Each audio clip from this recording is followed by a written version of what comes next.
Mr. Silent Channel. Chapter 581 hanggang 570. Sino ang dapat unang sumubok nito? 0581. Chu Yunsheng sa gilid ng mukhang matigas. Ayon sa pag-iisip ng mga ordinaryong tao, kailangan niyang magsabi ng ilang salita ng higit pa o mas kaunti, ngunit talagang tinuturing siya ni Ye Fan bilang hangin. Matapos matigilan sandali si Chu Yunyao, napahadjijak siya at nasiyahan sa pagganap ni Ye Fan. Darling, hindi mo na kailangang mag-alala. Mamaya pa tayo magkakaroon ng oras para sa dalawang mundo. Bihira lang pumunta dito ang kapatid ko at gusto niya akong bigyan ng bagong kabayo. Basta kapag nandito ka, kung gusto mong sumakay, pwede kitang sumakay muna, sabi ni Chu Yunyao. Nakasakay ka pa ba? Hindi inaasahang sinabi ni Ye Fan. Natural iyon. Hindi ako mahilig sa mga kabayo. Bakit magtatayo ng horse farm sa likod ng clubhouse? Ito ay karaniwang isang negosyong nalulugi, sabi ni Chu Yunyao. Si Liu Bingjun, na naghahatid ng scarf doon, ay nakinig, lumingon at sinabing, Miss, di ba sabi mo hayaan mo muna akong sumakay? Pinandilatan siya ni Chu Yunyao, nandito na ang lalaki ko, lumabas ka. Liu Bingjun, Zhao Hum, ayoko pang sumakay, may magaling kang tao. Nandyan din ang boyfriend kong si Ayo, at mas gwapo siya sa Ye Fan mo. Hinamplas ng gwapong babae na may maikling buhok si Liu Bingjun, anong kalokohan? Bastos. Lumiit si Liu Bingjun at nagpout, mas gwapo si Ayo kaysa Ye Fan na iyon. Ang babae ay tumayo, lumakad sa harap ni Ye Fan, at nakipagkamay kay Ye Fan ng mag-ara. Hello, ang pangalan ko ay Chen Liangyo, maaari mo akong tawaging Ayo, isa akong disipulo ng Shenwu sect, at kadalasan ay naglalakbay ako sa ibang bansa kasama si Master Chu Yunsheng, kaya hindi ako masyadong pamilyar dito. Hindi ka nirespeto ng girlfriend ko ngayon lang, kaya sasabihin ko sa iyo para sa kanya. I'm sorry, masaya akong makilala ka. Si Chen Liangyo ay halatang babae, ngunit ang tono ng boses niya ay napakalalaki. Marunong din si Ye Fan, ngunit talagang hindi niya kayang tiisin ang heavy taste couple ng Shenwu sect. Okay lang, mas gwapo ka talaga sa akin, taos-pusong sabi ni Ye Fan. Ilang beses tumawa si Chen Liangyo, at sinabi kay Chu Yunsheng, Second Master, hayaan mong ilabas ko ang kabayo. Natatakot ako na hindi maakay ng mga ngabayo sa kerahan na ito. Kinusot-kusot ni Chu Yunsheng ang kanyang mga mata at nakangiting sinabi, okay, kung gayon, Ayo, umalis na tayo. Panapanahong sinabi ni Liu Bingjun, Ayo. Hindi mo pa nababalot ang scarf na niniting ko para sa iyo. Tumalikod si Chen Liangyo at kumaway kay Liu Bingjun. Naunawaan ni Liu Bingjun at itinapon ang scarf. Isang alon ng nakagagalit na chi ang nagpagulong ng scarf sa hangin at damapo sa kamay ni Chen Liangyo. Si Chen Liangyo ay maayos na itinali ang scarf sa kanyang leeg at bumuga ng halik kay Liu Bingjun. Agad na inilagay ni Liu Bingjun ang kanyang mga kamay sa kanyang dibdib at nahihiyang ngumiti. Nang makita ang eksenang ito, medyo masama ang pakiramdam ni Ye Fan. Mahal, gusto mo ba ng mainit na tsaa? Ang pinakamagandang bilotyan, dinala ni Chu Yunyao ang isang tasa ng tsaa kay Ye Fan. Ikanaway ni Ye Fan ang kanyang kamay at sinabing, hindi ko ito inumin. Bakit? Medyo nasusuka, sabi ni Ye Fan. Saglit itong pinag-isipan ni Chu Yunyao, at sinabing may mapaglarong tawa, nako. Masasanay na rin ako mamaya. Masyado silang mapagmahal. Magkakilala na sila mula pagkabata, at sabay silang lumaki na nagsasanay ng qigong. Habang kukunin ni Chen Liangyo ang kabayo, nakangiting sinabi ni Chu Yunsheng, Ate, ang kabayong gusto kong ibigay sa iyo ay tiyak na wala ka rito. Dapat magustuhan mo ito kapag nakita mo ito. Oh! Marami akong kabayo dito, Holland warm-blooded, Berries warm-blooded, Serra French. Hindi mo ba ako bibigyan ng maruming kabayo? Yung tipong mixed blood na kabayo. Hindi ko itatago ang mga quadre ko, sabi ni Chu Yunyao. Haha, ate, syempre ang kabayong binigay ko sa iyo ay talagang pure-blooded horse, sasabihin ko lang. Kung hindi lang dahil nakagawa lang ako ng ilang malalaking order sa Central Asia noong nakaraang taon, umaasa sa relasyon ng lokal na pamahalaan, hindi ko talaga mabibili ang kabayong ito, misteryosong sabi ni Chu Yunsheng. Nang marinig ito, nanliit ang mga mata ni Chu Yunyao, at sinabi niya, gusto mong ibigay sa akin, ito ba ang RJ Golden Horse? Tulad ng inaasahan sa aking kapatid na babae, eksperto, oo. Ang gusto kong ibigay sa iyo ay eksaktong the RJ Golden Horse, na kilala bilang Sweetie BMW. Pumalakpak si Chu Yunsheng. Chu Yunyao ay talagang nagulat, at sinabing, wala pang 3,000 kabayo ang natitira sa bansa ng Turko. Magkano ang nagastos mo para makakuha ng isa para sa iyo? Isang sikat na kabayo na may kasaysayan ng higit sa 3,000 taon, ito ay makapangyarihan, malakas, makapangyarihan, mabilis, tibay, marahas, at napakahusay sa long distance na pagtakbo.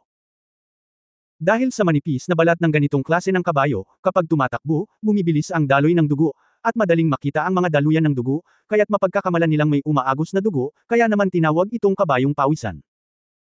Kinaweyan ni Chu Yunsheng ang kanyang kamay, ang pera ay isang maliit na bagay, ilang daang milyon lang. Bagamat hindi kami kasing yaman ng kapatid ko, hindi naman masama.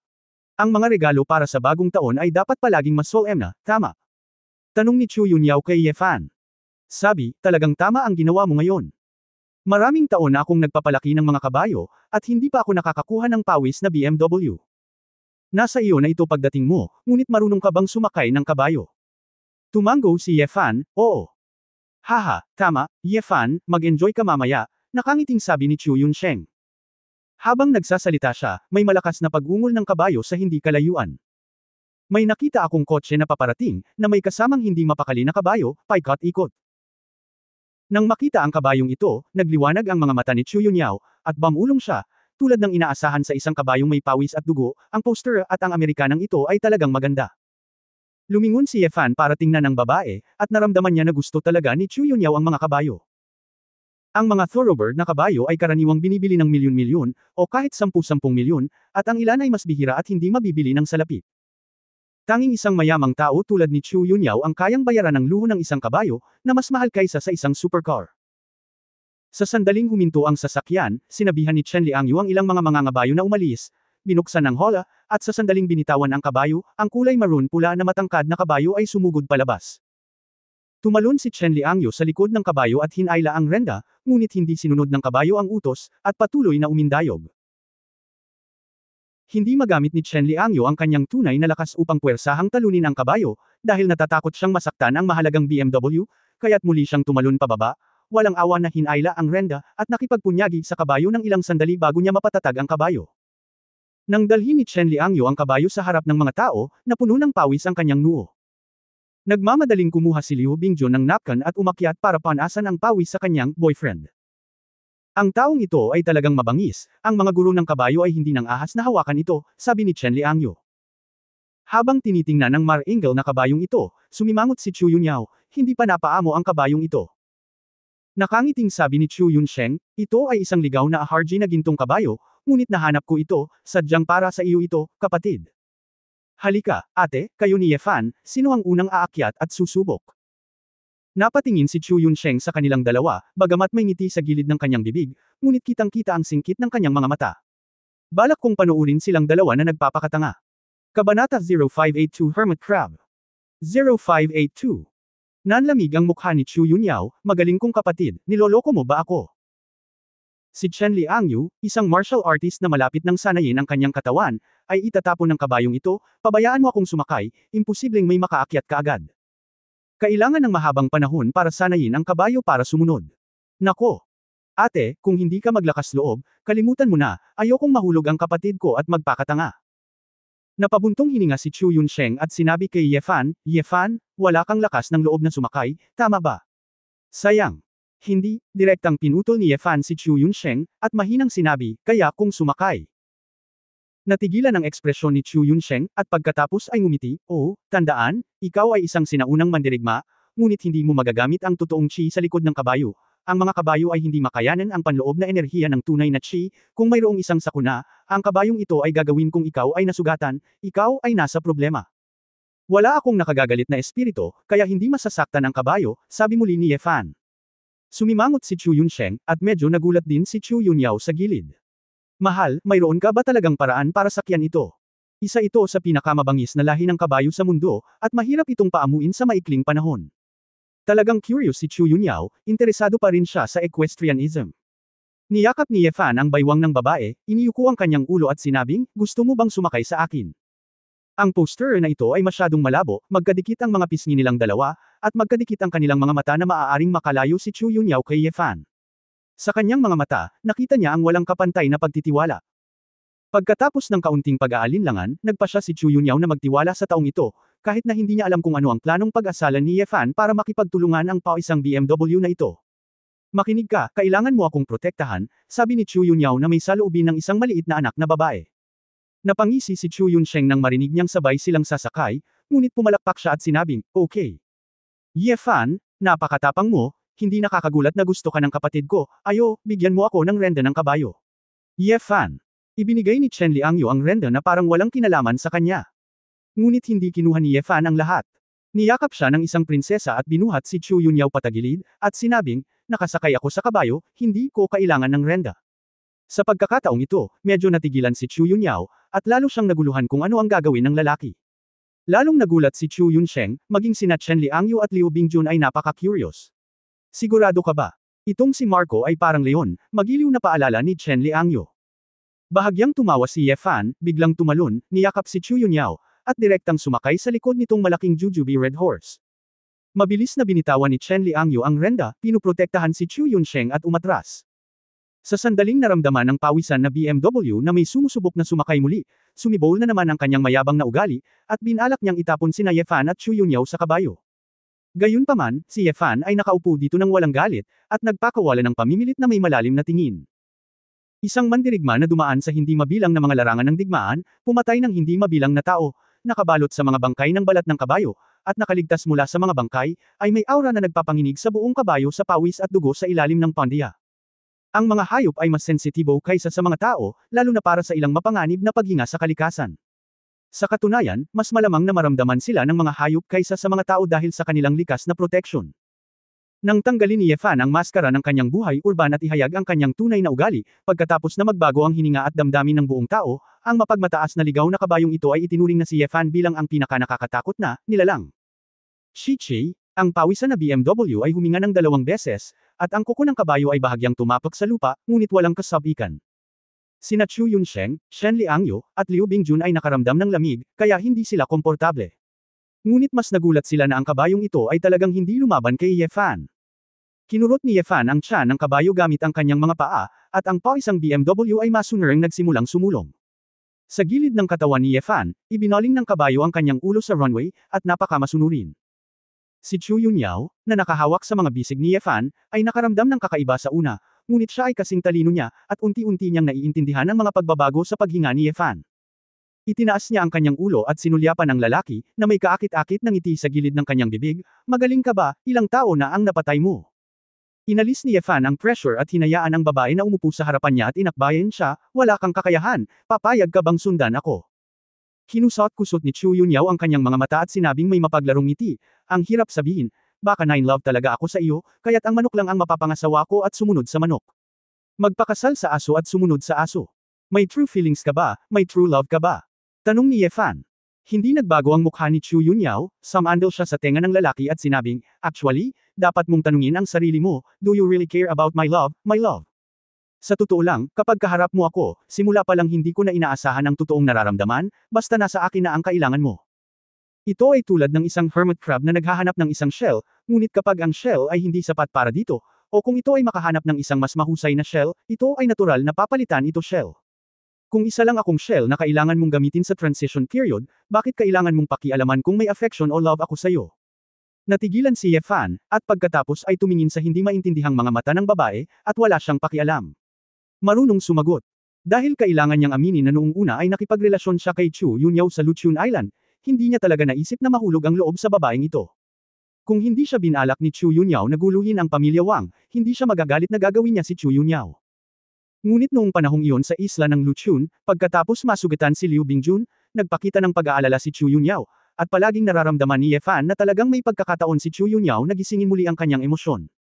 Matapos ang isang panahon ng pagkakasundo at pagharap sa ilang mga problema ng magkasama, si Chu Yunyao ay nag-iwan na ng marka sa puso ni Ye Fan. Ngayon, hindi alam ni Ye Fan kung anong klaseng damdamin ang mayroon siya kay Chu Yunyao. Nang makitang hindi sumagot si Ye Fan, humajijek si Chu Yunyao at lumingon sa pangit na si Chu Yunsheng at sinabing, salamat, mahal na kapatid, iba talaga ang pawis na kabayong ito kapag sumakay. Ngumiti lang si kuya. Nag-aatubili si Chu Yunsheng at ikinaway ang kanyang kamay, na nagpapahiwatig na ito ay wala. Nang sumakay si Ye Fan sa kabayo at dinala si Chu Yunyao sa isang upuan na malayo sa karamihan, sinabi ni Chu Yunyao, sabi mo gusto mo akong tulungang makapasok sa pamilya Chu, totoo ba iyon? Iniisip ni Ye Fan ang babae nang marinig ang sinabi ni Chu Yunyao kanina, hindi niya napigil ang mapabuntong hininga at sinabing, ano ang gusto mong sabihin? Itong si Chu Yunsheng ang aking pinakamalaking katunggali. Bagamat marami akong nagawa para sa bansa, wala akong kinalaman sa pamilya Chu. Sabi, ang kontribusyon na ginawa ko ay sarili ko, at ang pamilya Chu ay hindi nakinabang dito. Sa kabaligtaran, itong si Chu Yunsheng ang tumulong sa pamilya Chu na magbukas ng maraming merkado sa ibang bansa, at ang grupo ng matatandang lalaki, na mas patriarchal kaysa sa mga babae, halos lahat ay sumuporta kay Chu Yun. Sheng, malamig na sinabi ni Chu Yunyao, pinatay mo si Chu Yunsheng para sa akin, huwag mong hayaang malaman ng mga tao na ako ito, kahit na ito ay isang malaking pabor para sa akin. Sumimangot si Ye Fan, kahit na anak siya ng pangalawang tiyuhin mo, pinsan mo rin siya na may kaugnayan sa dugo. Hindi kanya tinalikuran, hindi ba pinaglalaroan ka lang niya, kailangan mo bang pumatay? Kabanata 0583 Gawin ang isang bagay. 0583. Walang relasyon ng pamilya sa anumang pakikibaka sa kapangyarihan sa loob ng isang malaking pamilya, at maaaring hindi ka masyadong mag-isip ng walang muwang. Patay na ang mga magulang ko, at mag-isa lang ako sa pamilya. Kung gusto ko pang tumayo, dapat ako ang padre de pamilya. Desididong sabi ni Chu Yunyao. Nagtaka si Ye Fan, bakit kailangan mong maging pinuno ng pamilya Chu? Sa iyong katalinuhan, kahit na hindi ka pinuno ng pamilya Chu, maaari ka pa ring sumikop sa isang mahalagang posisyon sa komunidad ng siyentipikong pananaliksik ng bansang Xia. At ikaw ay napakahalaga, Chu Yunsheng. I don't dare to do anything to you, otherwise hindi ba't malaking kawalan ito sa bansa? Ngumisi si Chu Yunyao, kasinlaki ba ng walnut ang utak mo? Hoy, Chu Yunyao, huwag mong isipin na ikaw ang aking babae. Hindi ako nang ahas na turuan ka ng leksyon, kung magsalita ka ulit ng ganito, mag-ingat kasi nampal kita. Mali ba ako? Sumimangot si Ye Fan. Sabi ko kasing laki ng walnut ang utak mo, which is worthy for you. Naisip mo na ba kung gaano kadelikado ang sitwasyon ko ngayon? Tanong ni Chu Yunyao. Anong ibig mong sabihin? Naguguluhan si Ye Fan. Mabangis na sinabi ni Chu Yunyao, sa palagay mo ba kung mapag-aaralan ko ang akses ng lupa, ito ay talagang isang gintong medalya para sa pag-iwas sa kamatayan. Sabihin sa iyo, ang ating bansa ay may hindi bababa sa 1.5 bilyong tao. Naiisip mo ba na mula sa 100 mga tao napakahirap na makahanap ng isa pang Chu Yunyao sa 100 milyong mga tao na maaaring maunawaan ang nasa itaas? Impormasyon ang mas kaunting mga tao na palaging nakakaalam, mas mahusay. Mamatay man ako, hahanapin nila ulit. Hindi nila ako mahahanap sa loob ng 1 taon, ngunit sa loob ng 2 o 3 taon, palagi nilang mahahanap ang kapalit ko. Sa mata, maliban sa pambansang interes, ang lahat ay isang sangla lamang, at kung kinakailangan, lahat ay maaaring isakripisyo. Ako ay talagang ginagamit muli ngayon, ngunit ang mas maraming gamit at mas alam ko, mas mahigpit akong igat-ali. Kapag isang araw nalaman nila na ang aking pag-iral ay nagbanta sa buong bansa, ano sa tingin mo ang gagawin nila sa akin? Ye Fans. Natigilan ang puso, napaisip siya saglit at sinabing, ano ang ibig mong sabihin, katulad ka na ng mga sandatang nuclear. Bagamat hindi lahat, ngunit ito ay halos pareho, sabi ni Chu Yunyao, mayroon lamang 2 landas na maaari kong tahakin. Una, ang maging pinuno ng pamilya Chu, maging mukha ng pamilya Chu, at tumayo sa entablado. Pangalawa, ang pagsilbihan ang bayan behind the scenes, ang maging isang presong mukhang maganda ngunit nawawalan ng kalayaan. Huminga ng malalim si Ye Fan. Matapos suriin ni Chu Yunyao, napagtanto niya na talagang pinababa niya si Chu Yun. Madali lang ang sitwasyon ni Yao. Sa katunayan, ang mga talento ay parang sandata, sila ay 2 talam na mga espada. Kung mas malakas sila, mas matatakot sila. Kung si Chu Yunyao ay hindi maaaring maging pinuno ng pamilyang Chu, ang Cloud Group na nasa kanyang mga kamay ay maaga o huli, siya ay babawiin ng bagong pinuno ng pamilyang Chu. Pagkatapos ng lahat, ito ay pag-aari ng pamilya Chu, hindi lamang Chu Yunyao. Sa sandaling mawala si Chu Yunyao sa kanyang posisyon bilang chairman ng Yun Group, siya na lang ang magiging indis. Paraan, Chu Yunyao ay walang dahilan upang lumabas sa publiko, at maaari lamang gugulin ang kanyang buhay sa Research Institute masunurin. Kung hindi ako maaaring maging pinuno ng pamilya Chu, kung gayon ako ay nasa pamilyang Chu. Ang pamilya ay walang lugar na paninindigan, alam ni Chu Yunsheng ang aking kakayahan, at hindi niya ako matitiis sa kanyang mga mata, dahil ang aking pag-iral ay maglalagay sa panganib sa kanyang katayuan anumang oras. Sa oras na iyon, maaari ko lamang ibenta ang aking kalayaan at hayaan ang estado na protektahan ako.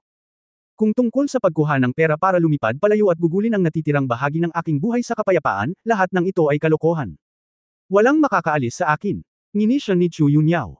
Saglit na tiningnan ni Ye Fan ang babae na may komplikadong mga mata, pagkatapos ay umiling, hindi kita tutulungang patayin ang iyong kapatid. Bakit? Di ba sabi mo gusto mo akong maging ulo ng pamilya Chu? Naguguluhan si Chu Yunyao. Dahil kung gagawin ko ito, hindi mo maiintindihan kung ano ang damdamin ng tao, sabi ni Ye Fan.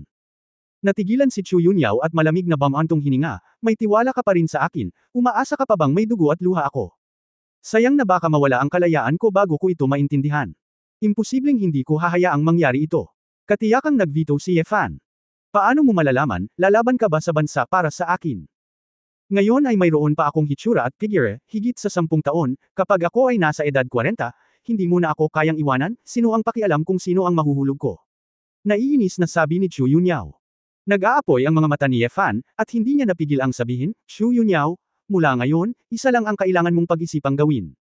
Ano? Si Chu Yunyao ay mukhang kainahinala. Itinuro ni Ye Fan ang kanyang puso, hayaan mo akong umibig sa iyo. Saglit na natigilan si Chu Yunyao, na parang hindi niya inaasahan na sasabihin ni Ye Fan ang ganoong pangungusap.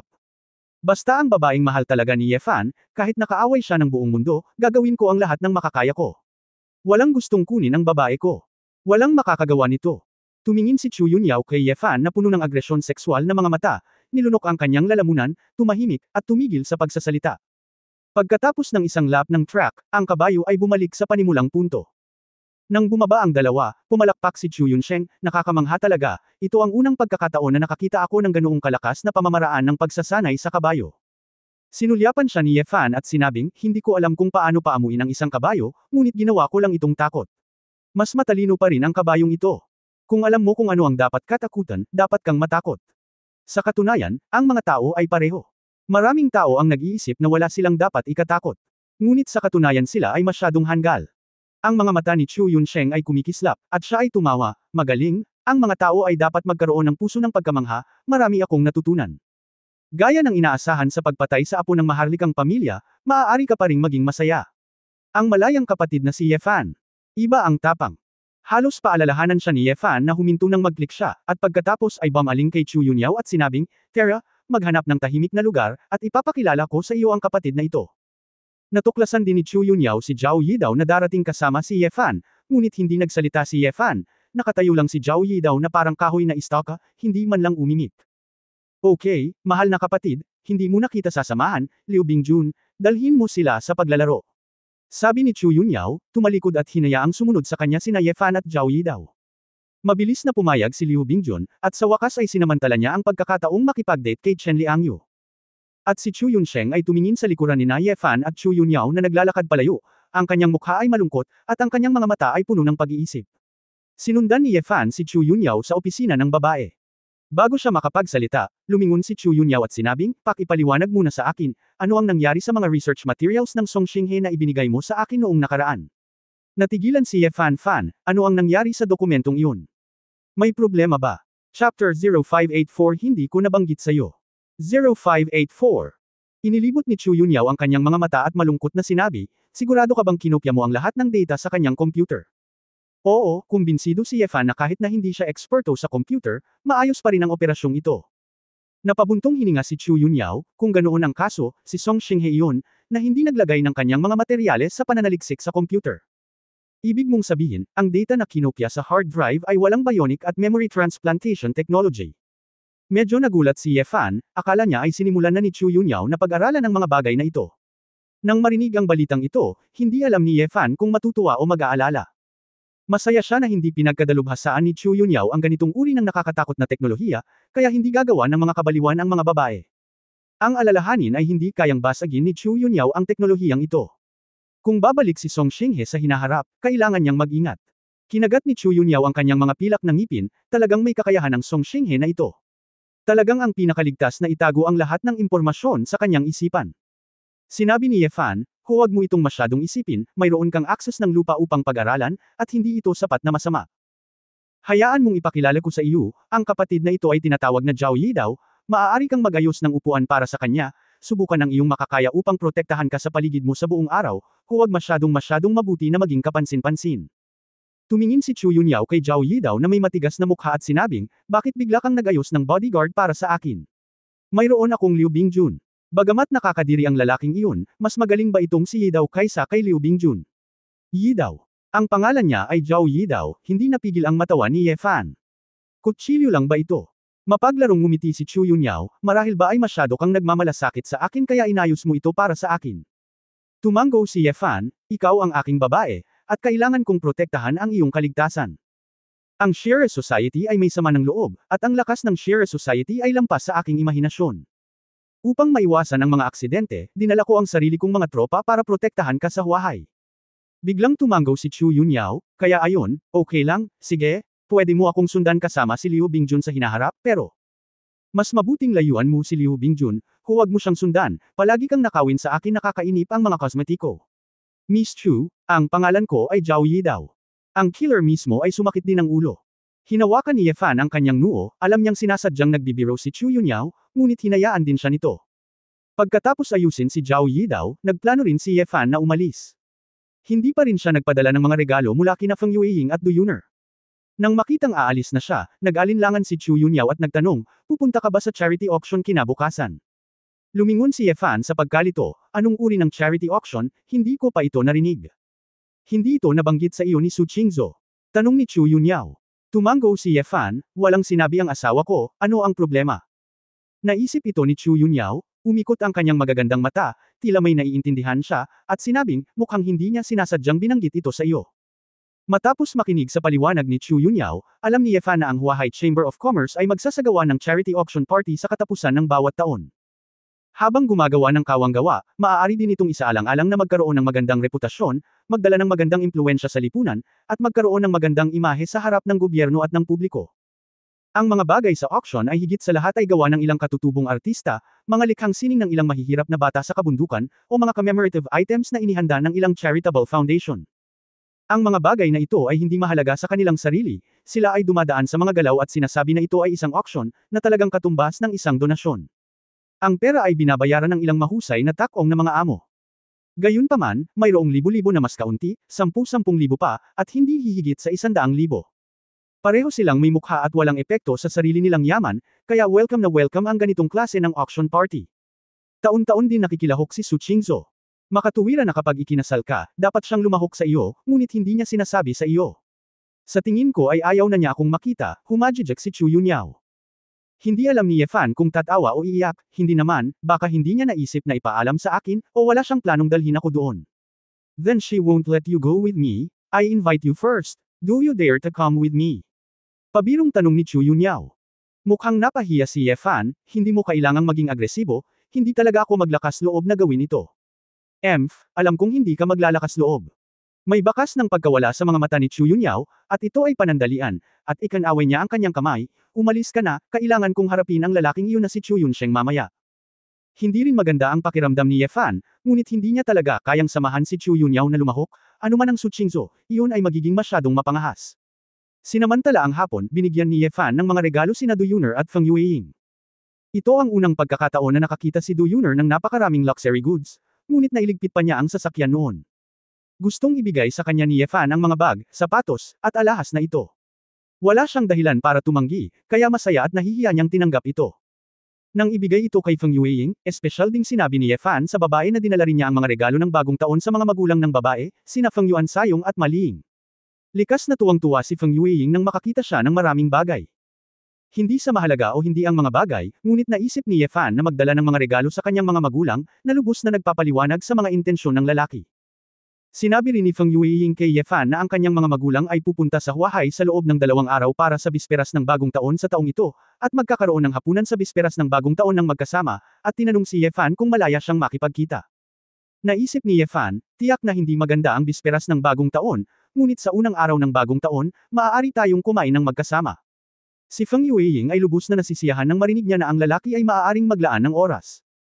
Sa katunayan, gustong makita ng kanyang mga magulang si Ye Fan pagdating nila sa Huahai. Pagkatapos ng lahat, tila hindi makatotohanan para kay Ye Fan na ibalik si Feng Yueying sa kanyang bayan. Hindi alam ni Ye Fan ang iniisip ng kanyang mga nakatatanda. Inaasam din niya ang isang araw sa hinaharap na ang lahat ng kababaihan at kanilang mga kamag-anak ay maaaring maging isang malaking pamilya, ngunit mayroon pa siyang mahabang paraan upang makamit ang gayong layunin. Sa lahat ng kababaihan, naroon si Mumumo, ang maliit na kasintahan, si Ye Fan ay hindi naghanda ng anumang mga regalo. Ang damdamin ni Ye Fan para kay Mumumo ay napakakomplikado rin. Hindi ko alam kung pagmamahal ng isang kuya sa kanyang kapatid, o kung may kung anong uri ng pagmamahal sa pagitan ng mga lalaki at babae, palaging kakaiba ang pakiramdam. Gayunpaman, hindi nakalimutan ni Ye Fan ang munting kasintahang ito. Bagamat hindi angkop para sa kanya ang maging isang luxury item, palihim pa rin siyang bumalik sa bahay at nakipaglaro kay Mumumo. Nagbakasyon na si Mumumo at patuloy na sumisigaw na bumalik si Ye Fan para makipaglaro sa kanya, ngunit ngayon ay nagkaroon na siya ng oras para maglaro. Pagkatapos maglaro ng 2 laro, nakipag-chat si Mumumo at nag-type sa laro, Ye Fan, bored na bored ako sa bahay, at pagod na akong maglaro. Gusto mo bang sumama sa akin bukas? Kapag ang isang batang babae ay nagdadala ng isang regalo, ginugugol niya ang kanyang sariling oras sa kanya, na hindi masama, kaya tumugon siya, ano ang gusto mong